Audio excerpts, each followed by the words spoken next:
Salam sepak bola, teman-teman netizen atau warganet yang saya hormati semuanya. Welcome back ke konten terbaru dari channel YouTube Triple B. Dan di konten kedua hari ini saya ingin memberikan analisa dari pertandingan English Premier League antara Chelsea versus Manchester City yang berakhir untuk kemenangan Manchester City dengan skor yang meyakinkan 0-2. Dengan hasil akhir ini berarti Manchester City mengikuti langkah dari Arsenal, Liverpool, dan juga Manchester United yang berhasil menang di pertandingan perdana tanpa juga kemasukan gol. Artinya untuk sementara 4 tim ini yang tampaknya akan bersaing di papan atas dari English Premier League, kecuali Chelsea bisa menemukan performanya. Karena secara permainan Chelsea bermain sangat amat buruk di pertandingan semalam, teman-teman. Saya kira Chelsea akan memberikan perlawanan, tapi ternyata mereka tidak bisa bermain lawan Manchester City yang sebetulnya tidak full tim. Karena Kyle Walker yang memang tidak fit 100% sehingga dia berada di bangku cadangan terus, dan juga Rodri yang kita tahu tidak bisa bermain di pertandingan ini. Dan para pemain City bermain dengan begitu santai. Ini seperti latihan saja mereka. Lihat saja begitu banyak peluang yang bisa mereka ciptakan. Ya, bagusnya bagi Chelsea bahwa penjaga gawang mereka tuh Sanchez memang lagi on fire. Dia melakukan banyak sekali save kan. Kalau enggak, Chelsea udah kalah 0-6 atau 0-7. Dan saya juga menunggu nih di pertandingan ini apa yang bisa dilakukan oleh Cucurella. Ya kan ternyata dia menjadi cucur juga nih pada saat berhadapan dengan Erling Haaland kan. Sebelumnya kan pada saat memang Spanyol menjadi juara dari Euro, kan dia kan itu nyanyi kan? Nyanyi-nyanyi sambil juga menyindir Haaland. Kan apa yang bisa dilakukan?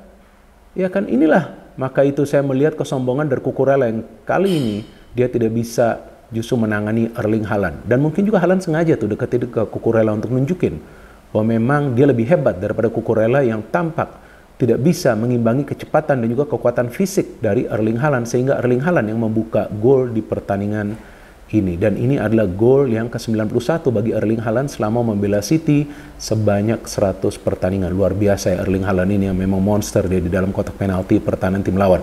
Dan saya melihat juga pelatih baru dari Chelsea ini sepertinya gak paham taktik apa yang harus dia pakai. Jadi Chelsea saya melihat melakukan pressing tinggi tapi terus-menerus kecolongan di lini pertahanan. Nah, saya bingung juga nih. Ya, seharusnya nih pelatih dari Chelsea Maresca ya, yang wajahnya sih mirip Pep Guardiola tapi taktiknya nggak ada tuh sama sekali, mirip seperti Pep Guardiola. Ya kan, para pemain Chelsea sampai sepertinya kebingungan tuh harus melakukan apa di atas lapangan. Ini beda kan dengan para pemain City, mereka sudah paham peran dan tanggung jawab mereka. Maka itu walaupun yang bermain adalah Rico Lewis, pemain muda, ada juga Bernardo Silva yang bermain sedikit ke belakang, tapi mereka permainannya mencair banget. Dan saya melihat pemain baru seperti Savinho pun mainnya bisa bagus. Doku mainnya luar biasa. Dan juga di depan kita tahu ada De Bruyne yang mendukung Erling Haaland juga bisa mendapatkan 2 peluang untuk mencetak gol. Jadi secara keseluruhan ini adalah performa A+ dari Manchester City. Seharusnya mereka bisa menang dengan mencetak lebih banyak gol. Ya artinya sekarang Pep Guardiola juga harus bisa membenahi finishing dari para pemainnya. Ya kali ini lawan Chelsea. Mungkin kalau lawan tim yang lebih kuat seperti Arsenal dan Liverpool, jika para pemain City menyia-nyiakan peluang yang mereka dapat, wah bisa menjadi bumerang juga. Jadi enak banget ya nonton pertandingan dari City ya. Mereka mainnya mencair banget, mereka passingnya banyak yang akurat, mereka bisa menciptakan begitu banyak peluang. Dan saya melihat para pemain City tidak dipaksa bekerja keras. Nah ini yang aneh dari Chelsea. Chelsea memang bisa menciptakan peluang, 2 peluang yang saya lihat yang berbahaya, tapi dua-duanya itu di babak kedua. Dari Jackson dan juga dari Enzo Fernandez. Enzo Fernandez pun sendiri sampai berantem dengan Haaland, ya kan apa sih yang dia mau pemain ini. Belum lagi kemudian kita lihat Fofana dibuat kocar-kacir tuh di lini pertahanan. Ya kan kita tahu Fofana kan cedera lama ya. Jadi saya juga ragu nih dengan kualitas pemain dari Chelsea. Oke lah secara individu memang mereka ratingnya sangat tinggi ya, tapi tampaknya mereka juga overrated nih. Seperti Caicedo, ya kan nggak bisa menahan gempuran dari para pemain City, track backnya selalu terlambat. Cole Palmer yang tidak keluar permainannya di pertandingan semalam, dia bermain di sebelah kanan, dia hanya bisa memberikan 2 umpan kunci, salah satunya diberikan tuh kepada Cucurella ya kalau nggak salah ya di babak pertama ya. Dan Jackson sudah mencetak gol tapi memang dia sudah offside, dan memang ada kontroversi sih. Kalau saya lihat tuh sebetulnya handball ya Kovacic ya, tapi nggak ngerti juga nih. Aturannya adalah karena bola dekat ke tangannya, jadi bukan bola yang terkena tangan. Ini aneh juga nih dari Inggris, tapi ya itulah.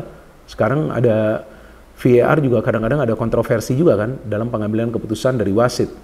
Dan Kovacic bisa mencetak gol ya ke mantan timnya ya. Dan saya bingung juga kenapa tuh Kovacic gak ditutup pergerakannya. Ya kan dia berlari dengan begitu santai, dengan begitu mudah, kemudian bisa shooting keras. Ini kan aneh banget, padahal Kovacic ini kan lebih defensive minded. Dia betul-betul harus menjaga atau memproteksi lini pertahanan, apalagi Rodri kan nggak bermain. Tapi lihat no pressing dari para pemain Chelsea. Maka itu saya nggak ngerti apakah ini para pemain Chelsea memang nggak nurut ke pelatihnya atau memang pelatihnya nggak paham taktik seperti apa yang perlu dia terapkan agar para pemainnya itu bisa menyatu di atas lapangan. Jadi saya tidak melihat ada kekompakan di antara para pemain Chelsea. Ya jangankan 30 pemain, mau beli 100 pemain pun, tapi kalau nggak bisa kompak mereka, wah gimana caranya bisa meraih kemenangan? Ya memang ini adalah pertandingan perdana dan lawannya langsung adalah lawan yang kuat. Tapi ya sedikit banyak berikanlah perlawanan, ya kan? Inilah yang sangat disayangkan sekarang dengan Chelsea. Ini tim sekarang sudah tidak seperti biasanya gitu loh. Kalau sebelumnya kan kita tahu mereka membeli pemain-pemain yang berkualitas, benar-benar berkualitas, yang bisa cepat nyetel di atas lapangan. Walaupun juga beberapa kali di eranya Roman Abramovich kan ada pergantian pelatih, tapi pelatih-pelatih yang mereka dapat juga ada pelatih-pelatih yang berkualitas. Ini kan seperti pelatih rookie, ini seperti pelatih kemarin sore nih. Ya kan, dia gak bisa menyatukan para pemain di atas lapangan. Nah ini sekarang yang akan menjadi kesulitan Chelsea sepanjang musim ini jika para pemain tidak bisa kompak. Ya mungkin juga teman-teman akan mengira nanti lawan tim papan tengah mereka bisa menang lah ya. Kalau cara bermainnya seperti ini, gimana caranya mau menang bos? Kan yang dipentingkan kan adalah kekompakan di atas lapangan dan City luar biasa memang. Saya melihat defense mereka kuat, Ederson mainnya tenang banget dan Doku ya, itu dia yang memberikan umpan sebetulnya ke dalam kotak penalti ya. Haaland luar biasa itu ya, body balance-nya ya. Sampai dia bisa berduel dengan Cucurella dan mencetak gol. Dan teman Cucurella juga give up itu pada saat ada Haaland di sebelahnya. Kenapa ini Cucurella ini? Mungkin dia mabuk kali ya, tempo hari ya. Gak tahu juga nih, apa dia mabuk atau sadar sih pada saat itu. Yang dia trolling si Haaland, kan lucu juga ini pemain ya. Jadi saya harapkan ya Cucurella juga jangan terlalu sombong juga. Membawa Spanyol menjadi juara Eropa, kemudian kirain akan bisa mengawal Haaland. Ya beda lah. Di level klub dan juga di level timnas kan beda. Level timnas kan rekan-rekannya kan beda kan. Tapi di Chelsea rekan-rekannya pelawak semua nih kayaknya di lini pertahanan. Kok gak bisa ngapa-ngapain? Mereka gila loh. Saya kira City akan menang dengan skor 5 atau 6-0 loh. Enak banget para pemain mereka gak mendapatkan perlawanan. Mana counter pressing dari para pemain Chelsea? Jadi saya bukannya ingin mengkritik terus Chelsea, tapi inilah fakta teman-teman. Saya kaget juga dengan Chelsea. Padahal katanya kan musim ini adalah harapan baru. Ini bukan harapan baru, tapi harapan palsu ini. Gimana Maresca bisa meramu taktik kalau para pemainnya sendiri, ya kalau kita melihat lebih banyak mengandalkan skill individunya, atau mungkin juga mereka kehilangan Conor Gallagher. Conor ini kan pemain yang ngeyel juga di lini tengah ya. Tapi good win for City.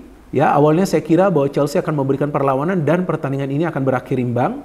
Tapi ternyata karena para pemain Chelsea ini tidak bisa melakukan counter pressing, mereka bahkan tidak kompak di atas lapangan walaupun mereka tidak banyak melakukan kesalahan, tapi para pemain City langsung ngegas di pertandingan pertama dan saya pikir City kemungkinan besar akan kembali bersaing di papan atas dan bisa saja menjadi juara dari English Premier League lagi teman-teman. Karena secara kekompakan tim ini gak ada obatnya. Ya kita tunggu pertandingan selanjutnya dari English Premier League sambil juga nanti kita tunggu pemain-pemain mana lagi yang akan bermain di English Premier League.